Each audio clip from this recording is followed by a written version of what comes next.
How much did I spend on a Blanton's Gold Store pick? Let's find out.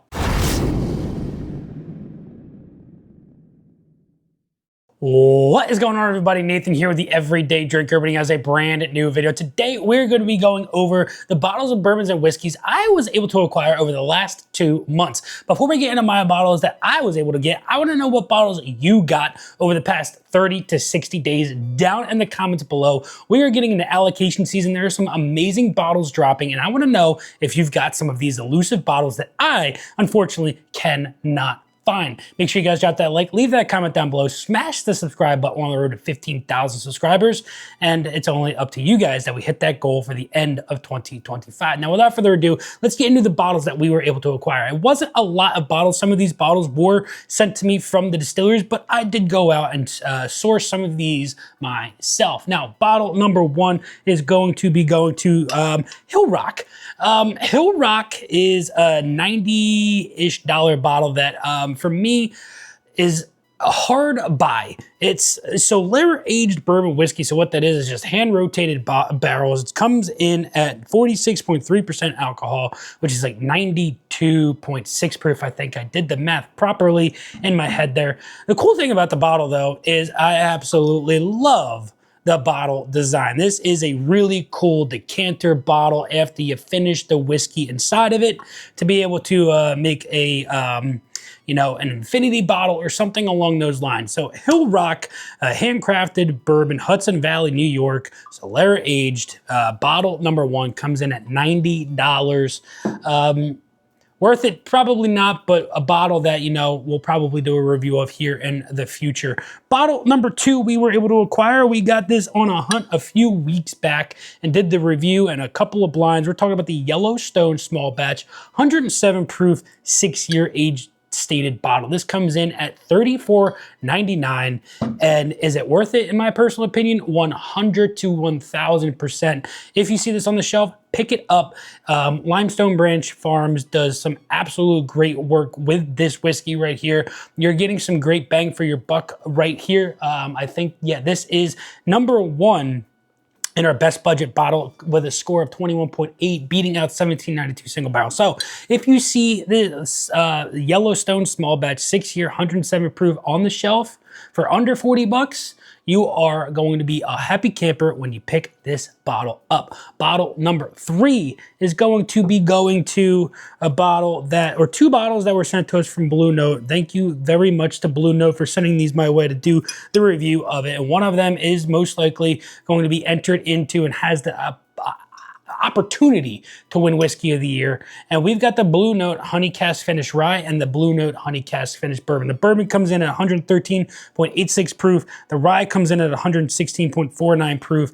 And if you guys are unaware how good the Blue Note Honey Cask Rye is, well, make sure you go out there, hunt this bottle down, try it for yourself, and come back to this video and let me know what your thoughts are on it, because it is absolutely incredible. It is one of the best pours I think I've had all year. And yes, it is finished. It is absolutely delicious. It's a syrup bomb, but it's not over the top sweet with the honey. It blends and marries very well with that rye, and you are going to be in heaven drinking this bottle. Next up, we're talking about the Cedar Ridge single barrel, double barrel Everyday Drinker pick. That's right. We dropped this. It's sold out, and 246 bottles are out the door, and everybody has absolutely loved it. I made sure to snag a couple of these for myself. We're doing a couple more picks here in the near future, so if you want, check the link out down below for the Patreon. For as little as $2 a month, you help support me and the channel. You get in on my picks, you get in on the Discord, you get in on bottle raffles, and so many fun things happen over there at the Everyday Drinker Patreon that you're not going to want to miss. We've got some amazing picks coming here with, in 2026 that you are not going to want to miss, and everybody's absolutely loved this one. We might do another Cedar Ridge pick that is totally up to me. Next up, we've got the brand new Sagamore Spirits 10-year rye. This comes in at 110.8 proof. We just did the review on this bottle, and this could possibly win Rye Whiskey of the Year. It is hands down a must-have 10-year-old for $69.99. Come on now, you can't go wrong with 10-year-old, $70, 110.8 proof whiskey. You're just going to be happy all around when you purchase this bottle. And I know a lot of you guys out there have snagged this bottle. You picked up the high rye bourbon, and whatever Sagamore is doing is absolutely incredible. And this just goes to show what they're doing and how they're doing it is coming out absolutely incredible. And for me, it's a must get as well. For 70 bucks, you're going to be happy. And you're going to be happy with a lot of these bottles. Let's get into the next one.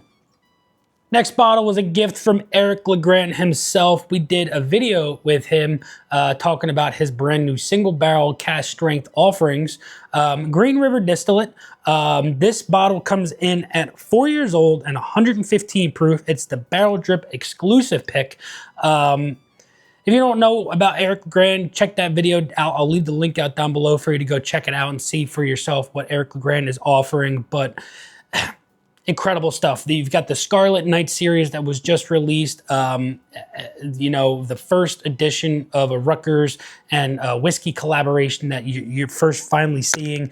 Their single barrel offerings are incredible. We might be doing a single barrel pick with LeGrand himself in 2026. So if you want in on that, again, got to check the Discord out below. But LeGrand single barrel, absolutely incredible. Great Green River juice.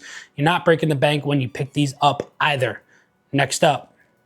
Next bottle, we did a hunt that you guys are probably going to see here very, very soon. We picked up the Copper and Cask finished straight bourbon whiskey, 8-year-old bourbon finished in, can't quite remember, Calvados casks. Yes, this was finished in Calvados cask, as you guys can see on that beautiful label there.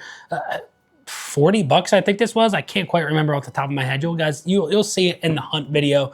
This, you can't go wrong. Calvados Cask is an apple brandy, and what we are getting out of this is bourbon with apple pie, and there is nothing wrong with that whatsoever. Everything out of this bottle at cask strength at 121.45 proof. I think I did the math. I can't do math off the top of my head. Unfortunately, I'm not gifted like that, but I think I did the math right. 60.9% alcohol. But nonetheless, Calvados Cask adds a really nice cinnamon apple pie crustiness that just comes through and blends with the bourbon. Absolutely fantastic. And that is why I picked this up, because one of my favorite Calvados casks was the Blood Oath pack number 8, finished in Calvados cask. I think it was like 13 and 14 year blend, but nonetheless, Copper and Cask does great finishes as well. Last 3 bottles. For $100 a pop, we are finally dropping the Dark Arts Whiskey House releases for Central Jersey Bourbon Society. We did a 8-year straight bourbon whiskey finish in Madeira wine cask, bottled at 113.68 proof. And we also did a straight bourbon whiskey at 8.5 years old, finished in Tokai wine cask at 113.82 proof. Very close proof points. The Tokai, for me, finished a little bit drier. This was the unanimous second favorite. And then the Dark Arts Madeira cask finish 8-year. This was a unanimous first choice. If you guys saw the pictures from that experience at Dark Arts in Kentucky, we had, I think, 17 or 18 pours in front of us, and everybody kept going back to this bottle right here. So if you're in the Central Jersey Bourbon Society and you have an opportunity to pick up either one of these, and you only can pick up one, I would highly recommend the Madeira, but if you can pick up both, definitely do so. These were the 2, absolutely incredible time at Dark Arts, and hopefully we can be doing a pick with Dark Arts here for the group, for the channel as well for 2026. I've got all the contact information. They do half barrels as well. So that is an absolute awesome thing that Dark Arts does. And finally, from our friends over at Circle Liquors, we picked up the Blanton's Gold. Everything I say about Blanton's Gold, I hold true in my heart. It is what Blanton's regular should be. Get rid of the 93 proof. Keep the Blanton's Gold as the regular. Drop the price down to 110 bucks, and I'd buy it every single day of the week. This was dumped on 8/9/2025. Rick number 16, barrel number 473. And bottle number 127 with a Blantons B Horsey. So 140 bucks out the door for the Blanton's Gold. Can't complain about that whatsoever. Not spending secondary prices over at Circle Liquors. Make sure you guys check them out in Summers Point, New Jersey. Can't go wrong with that. So there you guys have it. That was my entire last 2-month bottle haul.